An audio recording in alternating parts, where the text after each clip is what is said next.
তারেক, আপনার প্রথম প্রশ্নের উত্তরটা দিয়েই শুরু করি। ছাত্রদলের এখন পর্যন্ত কোনো প্রতিক্রিয়া আমরা জানতে পারিনি, তবে বেশ কিছুক্ষণ আগে কিন্তু মহসিন হলের যেই শিক্ষার্থীরা রয়েছে তারাই কিন্তু সর্বপ্রথম হল থেকে বেরিয়ে এসেছে এবং বেরিয়ে এসে এই রোকেয়া হলের সামনে অবস্থান নেয়। ঠিক এর কিছুক্ষণ পরই কিন্তু রোকেয়া হলের যে শিক্ষার্থীরা রয়েছেন তারা কিন্তু হলের মূল ফটকের যে তালা তা ভেঙে মহসিন হলের যে শিক্ষার্থীরা তাদের সাথে যুক্ত হন এবং তাদের যেই আজকে যে প্রতিবাদ, যে হল রাজনীতি নিষিদ্ধ এবং একই সাথে আপনারা জানেন যে আজকে সকালবেলা যে ছাত্রদলের যে হল ভিত্তিক যে কমিটিগুলো ঘোষণা করা হয়েছে এই ঘোষণার প্রতিবাদে কিন্তু আজকে তাদের এই বিক্ষোভ এবং একই সাথে তারা যে দাবিগুলো উল্লেখ করছে এখানে তারা সুনির্দিষ্টভাবে দুটি কথা বলছে যে সকালবেলা ছাত্র দলের যে কমিটি ঘোষণা করা হয়েছে বিশেষ করে রোকেয়া হলে, সেই রোকেয়া হলের 8 জন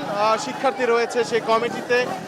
সেক্ষেত্রে তারা এর প্রতিবাদ জানাচ্ছে। তারা বলছে যে হল ভিত্তিক কোনো রাজনীতি তারা মেনে নেবে না, কোনো ধরনের প্রকাশ্য কিংবা গুপ্ত রাজনীতি রোকেয়া হলের শিক্ষার্থীরা মেনে নেবে না এবং একই সাথে তারা বলছে যে হল ভিত্তিক রাজনীতিও কিন্তু তারা নিষিদ্ধ চান। আমি সর্বশেষ যে আপডেটটা আপনাদেরকে একটু জানানোর চেষ্টা করব যে এখানে এতক্ষণ যাবৎ মহসিন হলের শিক্ষার্থী এবং একই সাথে রোকেয়া হলের শিক্ষার্থীরা কিন্তু যুক্ত ছিল। এই মাত্রই কিন্তু সার্জেন্ট জহুরুল হকের যেই হলের যে শিক্ষার্থীরা রয়েছে তারা কিন্তু যুক্ত রয়েছে এই বিক্ষোভ সমাবেশে। এই মুহূর্তে তারা আসলে এই ছাত্র দলের যে কমিটি দেওয়া হয়েছে হল ভিত্তিক সেই কমিটির বিরুদ্ধে ব্যাপকভাবে তারা প্রতিবাদ জানাচ্ছে এবং একই সাথে তারা বলছেন যে কোনো ধরনের হল রাজনীতি এবং হল ভিত্তিক যে রাজনীতি সেই রাজনীতি তারা মেনে নেবে না। এর সপক্ষে তারা যুক্তি দিচ্ছেন যে এই হল রাজনীতির পেছনে কিন্তু গেল 17 বছর যাবৎ তারা নানা ধরনের নিগ্রহ এবং অত্যাচারের এবং গেস্ট রুমের যে কালচার সেই কালচার কিন্তু এর মাধ্যমে গড়ে উঠেছে এবং লেজুর ভিত্তিক যে রাজনীতি সেই রাজনীতির কারণে কিন্তু সাধারণ শিক্ষার্থীরা যারা প্রতি বছর এখানে পড়তে আসেন কিংবা ভর্তি হন তারা কিন্তু শুরুতে এই ধরনের গেস্ট রুম কালচার বা গেস্ট রুমে যে নির্যাতন হয় এবং একই সাথে নানা ধরনের র্যাগিং এবং রাজনৈতিক যে তাদের যে ডমিনেশন রয়েছে সেটা কিন্তু তারা সবসময় জাহির করতে চায়। তারা বলছেন যে হল ভিত্তিক এই রাজনীতি যদি আবারও প্রতিষ্ঠিত হয় তখন পতিত সরকারের আমলে যে ছাত্রলীগের যে কালচার বা রাজনীতি ছিল সেই রাজনীতি আবারও ফিরে আসবে এবং শিক্ষার্থীরা কিন্তু তখন আবারও তারা ভুগবে এবং একই সাথে নির্যাতনের শিকার হবে। সেজন্য তারা বলছে যে কোনো ধরনের হল ভিত্তিক রাজনীতি তারা এই মুহূর্তে মেনে নেবে না এবং তারা প্রশাসনকে আলটিমেটাম দিয়েছিল রাত 9টা পর্যন্ত এর মধ্যে যাতে তার কোনো ব্যবস্থা নেওয়া হয়, কিন্তু এই পর্যন্ত কোনো ঘোষণা না আসায় কিন্তু তারা এই আজকের রাতের এই সমাবেশ বা বিক্ষোভ আমি যদি বলি এবং একই সাথে রাত ঠিক 12টার সময় কিন্তু ঢাকা বিশ্ববিদ্যালয়ের যে প্রভোস্ট রয়েছেন তিনি কিন্তু এসেছিলেন, রোকেয়া হলে প্রবেশ করেছেন, ছাত্রীদের তিনি শান্ত করার চেষ্টা করেছেন, কিন্তু প্রভোস্টের কাছ থেকে কোনো ধরনের আসলে কোনো আশানুরূপ তারা বাণী না পাওয়ার কারণে কিন্তু তারা বের হয়েছেন। এমনটি কিন্তু তারা এই ফটক ভেঙে যখন বের হয়েছেন এবং রাজু ভাস্কর্যের সামনে যখন অবস্থান করছিলেন তখন কিন্তু তারা এই বিষয়টি খুলে বলছিলেন আমাদেরকে। এবং একই সাথে এই মুহূর্তে যদি আপনাদেরকে বলি, আপনারা দেখতে পাচ্ছেন যে রাজু ভাস্কর্যের সামনে থেকে তারা কিন্তু অবস্থান পরিবর্তন করছে এবং তারা আবারও রোকেয়া হলের দিকে এগিয়ে যাচ্ছে। এই মুহূর্তে আমরা হয়তো কয়েকজনের সাথে কথা বললে হয়তো জানতে পারবো তাদের পরবর্তী কি কর্মসূচি বা পরবর্তী পরিকল্পনা কি, তারা কোন দিকে যাচ্ছে। কিন্তু এর আগ পর্যন্ত তাদের এই প্রতিবাদ কিন্তু চলছে যে তারা বলছেন যে তারা এই হল ভিত্তিক কোনো রাজনীতি মেনে নেবে না। তারা এই মুহূর্তে কিন্তু ভিসি চত্বরের দিকে রওনা হয়েছেন, যেটা আমি এইমাত্র জানতে পারলাম।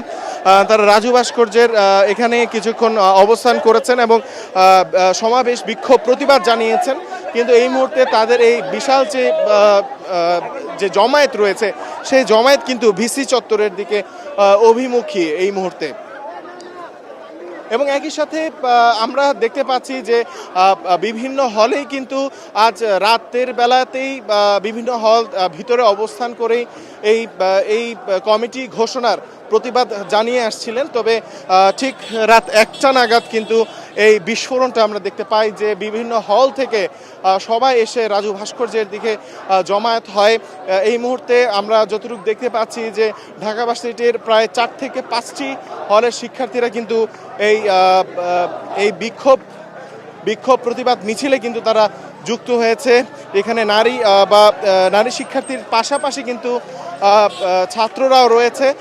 তাদের সকলেরই একই প্রতিবাদ, একই নিন্দা এবং একই সাথে একই দাবি। তারা হল ভিত্তিক রাজনীতি নিষিদ্ধ চান এবং ছাত্র দলের যে হল ভিত্তিক যে কমিটি ঘোষণা করা হয়েছে সেই কমিটি কিন্তু তারা প্রতিবাদ জানাচ্ছে। তারা বলছেন যে এই কমিটি বাতিল করতে হবে। সকল ধরনের রাজনীতি, ডান বাম সব ধরনের রাজনীতি তারা নিষিদ্ধ চান এখানে, তারা সেই কথাই বলছেন। দর্শক, আপনারা দেখতে পাচ্ছেন যে এখানে কিন্তু যারা আছেন যে শিক্ষার্থীরা তারা সকলেই কিন্তু তাদের অবস্থান পরিবর্তন করেছেন এবং একই সাথে তারা এই মুহূর্তে ভিসি চত্বরের দিকে কিন্তু অগ্রসর হচ্ছেন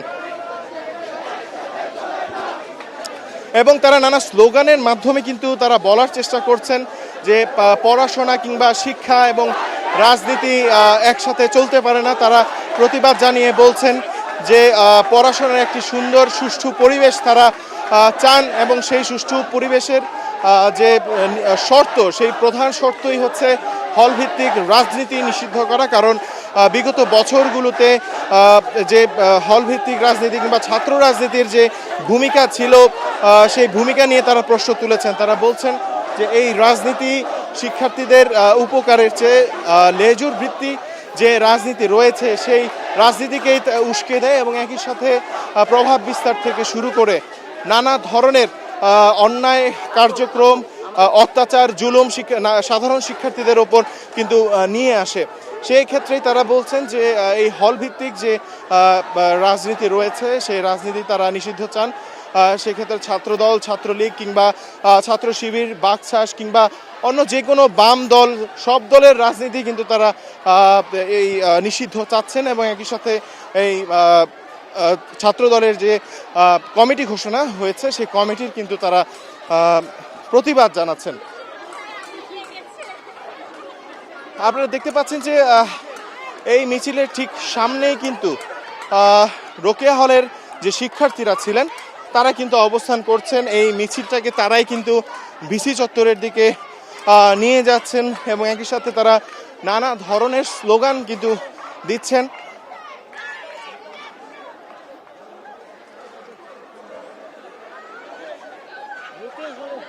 দর্শক, আপনারা দেখতে পাচ্ছেন যে এই মুহূর্তে আমরা ঠিক ভিসি চত্বরের প্রায় কাছাকাছি চলে এসেছি।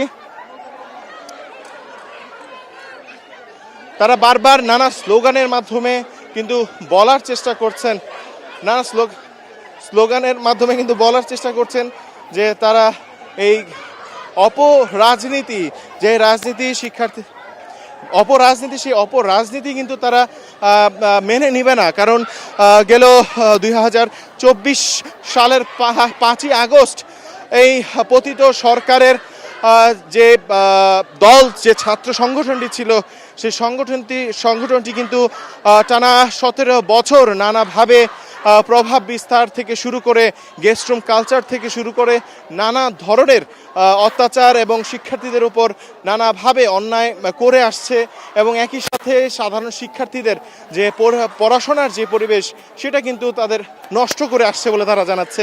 তারা আরও বলছে যে এই সংস্কৃতি থেকে বেরিয়ে আসতে হবে সকলকে এবং তারই অংশ হিসেবে তারা কিন্তু বলছেন যে এই যে কমিটি দেওয়া হয়েছে সেই পতিত সরকারের যে ছাত্র সংগঠনটি ছিল সেই সংগঠনের কিন্তু অনেক সদস্য কিন্তু এখানে স্থান পেয়েছে, তারা কিন্তু সেটিরও প্রতিবাদ করছে। তারা বলছে যে এর মাধ্যমে পতিত সরকারের যে নির্যাতনকারীরা ছিলেন বা ছাত্রের নাম দিয়ে যারা ছাত্রদের বা শিক্ষার্থীদের উপরই অন্যায় করেছেন, জুলুম করেছেন, তাদেরকে আবার পুনর্বাসনের চেষ্টা করা হচ্ছে বলেও কিন্তু তারা মন্তব্য করছেন। তারা এই এমনই প্রতিবাদ এবং বিক্ষোভ যে মিছিলটি রয়েছে সেই মিছিলটি কিন্তু এই মুহূর্তে আমরা দেখতে পাচ্ছি যে ভিসি চত্বরের প্রায় সামনে চলে এসছে। তারা প্রতিবাদ জানাচ্ছে, একই সাথে তারা দাবি আদায় করে ছাড়বেই এমন কথাও কিন্তু তারা বলছেন। আপনারা দেখতে পাচ্ছেন যে আমরা ঠিক এই মুহূর্তে ভিসি চত্বরের সামনে কিন্তু চলে আসছে যে ভিসির যে মূল ফটকটি রয়েছে এই ফটকে এসে কিন্তু শিক্ষার্থীরা এখানে ভিড় করছে এবং এখানে অবস্থান নিয়েছে এবং তারা বসে যাওয়ার জন্যই বলছেন। সামনে থেকে যারা নেতৃত্ব দিচ্ছেন তারা কিন্তু এখানে অবস্থান নিয়েছেন এবং একই সাথে তারা ভিসির যে বাসভবন সেই বাসভবনের সামনে কিন্তু তারা অবস্থান নিয়েছেন। অবস্থান নিয়ে শিক্ষার্থীদের এখানেই তাদের বসে পড়ার জন্য বলা হচ্ছে। এখানে আমরা দেখতে পাচ্ছি যে ছাত্ররা রয়েছেন তারা চারপাশ জুড়ে আছেন এবং এর সাথে যে ছাত্রীরা সেই ছাত্রীরা কিন্তু এখানে আপনারা দেখতে পাচ্ছেন যে ভিসির বাসভবনের যে মূল ফটক সেই ফটকের সামনে কিন্তু তারা বসে পড়েছে। এবং যে বিষয়টি আসলে উল্লেখ করার মতো যে 5ই আগস্ট গণ অভ্যুত্থানের পর কিন্তু এই ঢাকা বিশ্ববিদ্যালয়ে রাজনীতি, বিভিন্ন সংগঠনের রাজনীতি নিষিদ্ধ নিয়ে কিন্তু বরাবরই বেশ কয়েকবারই এখানে নিষিদ্ধের ব্যাপারে দাবি জানানো হয়েছে। একই সাথে তারা বলছে যে পুনরায় যাতে সেই স্বৈরাচারী সেই ছাত্র রাজনীতি যাতে ফিরে না আসে সেই দাবিও কিন্তু তারা করছে এবং সেই দাবির প্রেক্ষিতে কিন্তু আজকের এই রাতের এই তীব্র প্রতিবাদ। সাধারণ যে শিক্ষার্থীরা রয়েছেন এখানে আমরা দেখছি যে সাধারণ শিক্ষার্থীরা অবস্থান করছেন। তারা নানাভাবে নানা স্লোগানের মাধ্যমে এই ছাত্র রাজনীতি, হল ভিত্তিক ছাত্র রাজনীতির বিপক্ষে কিন্তু তারা স্লোগান দিচ্ছেন। তারা বলছেন যে এই ধরনের রাজনীতির কারণে শিক্ষার্থীদের যে পড়াশোনায় যে মনোনিবেশ এবং একই সাথে তাদের যে ভবিষ্যৎ সে ভবিষ্যতে কিন্তু নানাভাবে বিপদগ্রস্ত হচ্ছে। তারা বলছে যে ক্যাম্পাসের সুস্থ ধারার যে রাজনীতি সেই রাজনীতির অনুপস্থিতির কারণে কিন্তু শিক্ষার্থীরা এতগুলো বছর নানাভাবে ভুক্তভোগী হয়েছে। একই সাথে তারা আজকে তাদের যেই মূল দাবি সেই দাবিটি আবারও আমি যদি একটু উল্লেখ করি আপনাদের সামনে, যে তারা বলছে যে আজ সকালে ছাত্রদলের যে কমিটি ঘোষণা করা হয়েছে, মূলত এই কমিটির ঘোষণার পরপরই কিন্তু এই আজকের এই প্রতিবাদ তারা করছে। এবং একই সাথে আমরা দেখেছি যে উমামা ফাতেমা বৈষম্য বিরোধী ছাত্র আন্দোলনের যিনি একজন সামনের সারির সমন্বয়ক ছিলেন, তিনিও কিন্তু একটি স্মারক লিপি জমা দিয়েছেন যে বিভিন্ন যে রাজনৈতিক সংগঠন সেই রাজনৈতিক সংগঠনকে এখানে এই ঢাকা বিশ্ববিদ্যালয়ের যে রাজনীতি, হল ভিত্তিক রাজনীতি সেই রাজনীতি নিষিদ্ধের দাবি জানিয়ে এই মুহূর্তে আপনারা দেখতে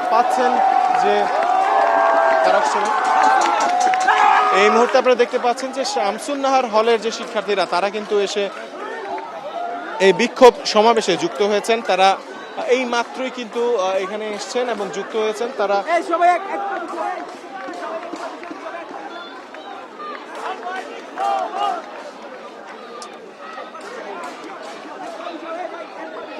এবং এখন পর্যন্ত ঢাকা বিশ্ববিদ্যালয়ের সাধারণ শিক্ষার্থীদের যে দাবি রয়েছে সেই দাবির সাথে তারা একাত্মতা প্রকাশ করে কিন্তু তাদের সাথে অবস্থান নিয়েছেন এখানে আমরা দেখতে পাচ্ছি। তবে এখন পর্যন্ত কিন্তু আমরা বিশ্ববিদ্যালয় প্রশাসনের কোনো ধরনের প্রতিক্রিয়া আমরা এখন পর্যন্ত পাইনি। আমরা যদি ভাই আপনারা সামনে চলে আসলে আমরা বুঝতে পারবো না, একটু পিছিয়ে যান।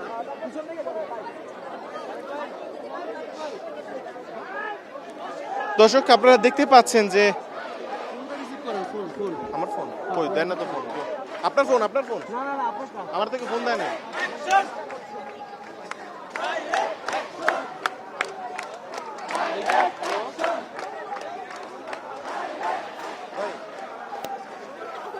ভাই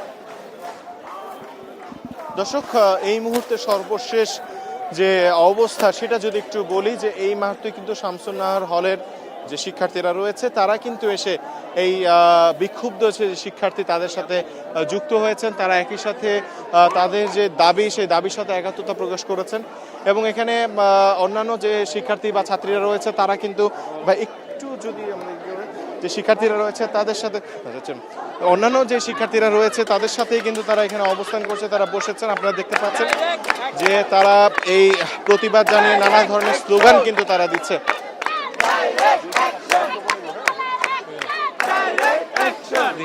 আমরা যদি একটু জানার চেষ্টা করি যে তাদের কি দাবি এবং তারা যদি তাদের প্রতিবাদের বিষয়টা যদি আমাদের একটু বলেন। ভাই, একটু আপনার সাথে একটু কথা বলি যে আজকে আপনাদের এত রাতে যে বিক্ষোভ বা যে প্রতিবাদ আপনারা করছেন, এটার পেছনের মূল কারণটা যদি একটু বলেন। পেছনের মূল কারণটা বলতে হলো আজকে হলো আপনার ছাত্র দলের হল কমিটি দিছে, তো স্টুডেন্টরা কেউ চাচ্ছে না যে হল রাজনীতি হোক, তো হল রাজনীতির বিরুদ্ধে সবাই প্রতিবাদ জানিয়ে এত রাতে আজকে বের হয়েছে। এটা আচ্ছা, হল রাজনীতির ক্ষেত্রে এটা কি শুধুই হল রাজনীতি নাকি ক্যাম্পাস রাজনীতি? না, ক্যাম্পাসে হলে সবার তো স্বাধীন মত রাজনীতি করার একটা অধিকার আছে, তো যে যার মতো রাজনীতি করতে পারবে, কিন্তু কোনো হলে আমরা রাজনীতি যাচ্ছি না। আগের মতো যে অবস্থা ছিল ছাত্রলীগের সময় আপনার গেস্ট রুম গরম রুম যে কালচারটা ছিল জুনিয়রদের অত্যাচার করে, তো এইটা আমরা আর চাচ্ছি না।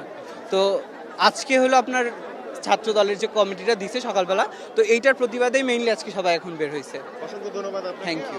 দর্শক, আপনারা শুনতে পাচ্ছিলেন যে আমরা ঢাকা বিশ্ববিদ্যালয়ের একজন শিক্ষার্থীর বক্তব্য শুনছিলাম। তারা আসলে যে কারণে এই হল ভিত্তিক ছাত্র রাজনীতি নিষিদ্ধ চাচ্ছেন সেই বিষয়টি কিন্তু আমাদের বলার চেষ্টা করেছেন। আমরা চেষ্টা করব একজন নারী শিক্ষার্থীর সাথে একটু কথা বলার। এক্সকিউজ মি আপু, একটু আপনার সাথে কথা বলি যে আজকে আপনাদের যে প্রতিবাদ, এই প্রতিবাদটা কি কারণ এবং হল ভিত্তিক রাজনীতি আসলে কিভাবে ক্ষতিগ্রস্ত করছে আপনাদের? আসলে গত বছর তো 17 জুলাই যেটা হয়েছে আপনারা দেখছেন, আমরা চাই নাই যে কখনো হলে রাজনীতি থাকুক। এই ব্যাপারে গত বছরই হল থেকে স্মারকলিপি নেওয়া হয়েছে, কিন্তু এক বছর পার না হইতেই আজকে আগস্টের কত তারিখ, আজকে আগস্টের 9 তারিখ, এক বছর সম্পূর্ণভাবে পার হয় নাই। তার মধ্যেই আজকে ছাত্রদল তাদের আনুষ্ঠানিকভাবে কমিটি দিয়ে দিল। এই ব্যাপারে বিকাল 5টা থেকে রাত 12টা পর্যন্ত আমরা প্রশাসনকে বিভিন্নভাবে কনভিন্স করার চেষ্টা করছি যে আসলে ব্যাপারটা হচ্ছে কি, আপনি আমাদেরকে ক্লিয়ার করেন বা আপনি এটার বিরুদ্ধে আপনার স্ট্যান্ডটা ক্লিয়ার করেন। কিন্তু উনি এমনভাবে গড়িমসি করতেছে, রাত 1টা বাজাইছে, 1টা বাজার পরে উনি ক্লিয়ার কাট কোনো আনসার দিতে পারে না, ওনার ক্লিয়ার কাট কোনো স্ট্যান্ড দিতে পারে না। তাইলে তাইলে আমরা কি ধরে নিব দলীয় সরকার ক্ষমতায় আসার আগেই আমাদের বিশ্ববিদ্যালয় প্রশাসন, আমাদের হলের দলীয় সরকারের বাচ্চাটা শুরু করছে, এটাকে আমরা ধরে নেব? বারবার তাদেরকে বলার পরেও তারা সেটা কোনোভাবে আমাদের কথাটা গ্রাহ্য করে নাই, যার ফলাফলস্বরূপ আমাদেরকে ক্যাম্পাস হল থেকে বের হয়ে আসতে হয়েছে। আমরা গত 15 বছর ধরে, গত 14-15 বছর ধরে আমরা দেখছি হল রাজনীতির ক্ষতিকর প্রভাব কি। আমি এখন 4th ইয়ার স্টুডেন্ট, আমার লাইফের আমার স্টুডেন্ট লাইফের 2টা বছর শুধুমাত্র হল রাজনীতির কারণে নষ্ট হয়ে গেছে।